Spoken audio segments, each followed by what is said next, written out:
Sabe, quando a gente pensa em magia hoje, logo vem à cabeça varinhas, feitiços de livros de fantasia, talvez uns truques de ilusionismo, né? Mas a realidade histórica, nossa, ela é muito, mas muito diferente mesmo. Hoje, a gente vai abrir uma porta para um mundo onde a magia era uma ferramenta super séria, uma coisa prática e que estava, olha, totalmente ligada à vida cotidiana, à religião e à própria forma como as pessoas entendiam a realidade. Para pensar um pouquinho. O que veio à mente? Provavelmente algo de filme ou livro, certo? Um poder sobrenatural, coisa de ficção. Pois é. O que a gente vai fazer aqui é desconstruir totalmente essa ideia. Vamos ver como, para as pessoas da antiguidade, a magia era quase como uma tecnologia para resolver os problemas do mundo real.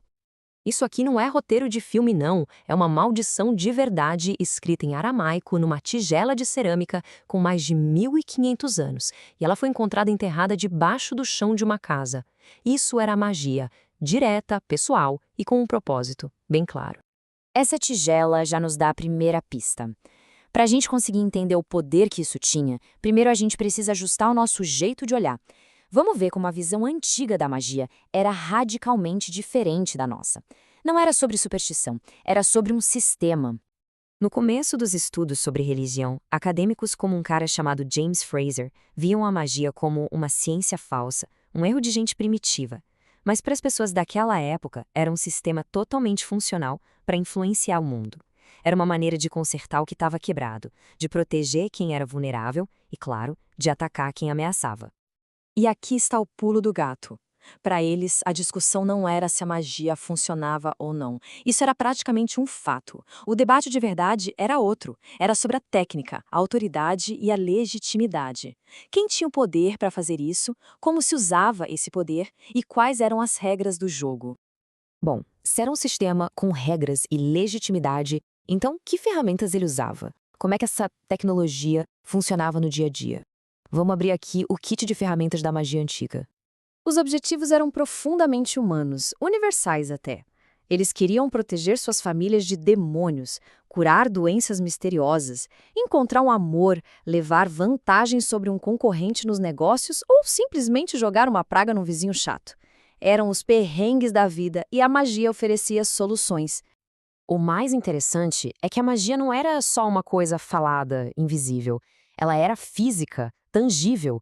Imagina só armadilhas para demônios, como aquela tigela que a gente viu, enterradas debaixo do assoalho para proteger a família. Pensa em amuletos de metal ou argila usados no corpo ou em pedras preciosas gravadas com nomes divinos para canalizar poder. A magia era algo que se podia segurar, usar e até enterrar. Sente só a intensidade disso. Essa é uma frase de um amuleto de amor que era gravado na argila antes de ser jogado no fogo. O ato físico de queimar o objeto era visto como um jeito de acender o fogo da paixão no coração de outra pessoa. É visceral, é direto e mostra bem a lógica por trás desses rituais. Essa intensidade toda vem tanto do ato de queimar quanto das próprias palavras. E isso nos leva a uma questão mais profunda. Por trás desses objetos e rituais, existia uma teoria muito sofisticada sobre o poder da própria linguagem. A base para tudo isso é um conceito que os linguistas hoje chamam de enunciado performativo. Parece complicado, mas a ideia é que certas palavras, quando ditas nas circunstâncias certas, não apenas dizem algo, elas fazem algo. Elas mudam o estado do mundo. Um exemplo de hoje deixa isso bem claro. Quando um juiz diz culpado, aquela pessoa se torna legalmente culpada. Quando um casal diz sim, aceito, eles se tornam casados. As palavras não estão descrevendo o casamento, elas estão criando o casamento. A magia antiga operava com essa mesmíssima lógica. Isso mostra que não era um canto aleatório, mas uma ciência precisa, quase como uma receita. Primeiro, as palavras certas eram essenciais. Invocar nomes secretos de Deus ou de anjos era como discar um número de telefone cósmico. Segundo, o ritual certo criava as condições adequadas. Jejuar, por exemplo, purificava a pessoa para que ela pudesse lidar com forças sagradas. E, finalmente, a pessoa certa tinha que executar o feitiço. Alguém com conhecimento técnico ou a pureza ritual para que as palavras tivessem efeito. Agora a gente chega numa das partes mais fascinantes e complicadas, a fronteira entre o que era chamado de magia e o que era considerado religião. E a verdade é que essa fronteira era incrivelmente borrada. A distinção não era entre atos que funcionavam, que seriam da religião, e os que não funcionavam, que seriam da magia. Os dois eram considerados eficazes. A diferença estava na legitimidade. Era uma questão de quem realizava o ato, com que propósito e com que autoridade. E as fontes do Talmud dão exemplos claros dessa linha tênue. Usar o nome sagrado de Deus para amaldiçoar alguém era magia proibida, podia dar até pena de morte. Agora, um rabino usando o conhecimento das leis da criação para, supostamente, criar um bezerro para o sábado, isso era um milagre permitido. A mecânica era a mesma, usar conhecimento sagrado para alterar a realidade. Mas o contexto, a intenção e, o mais importante, a autoridade de quem fazia mudava tudo. E não existe prova maior do que esta citação do próprio Talmud. As autoridades religiosas reconheciam abertamente que existia um espectro. Havia atos mágicos que eram absolutamente proibidos, outros que eram tolerados e alguns que eram totalmente permitidos. A questão nunca foi preto no branco. Então, o que a gente tira disso tudo? Por que esses sistemas de crenças eram tão poderosos e tão espalhados? A resposta nos diz muito sobre a condição humana.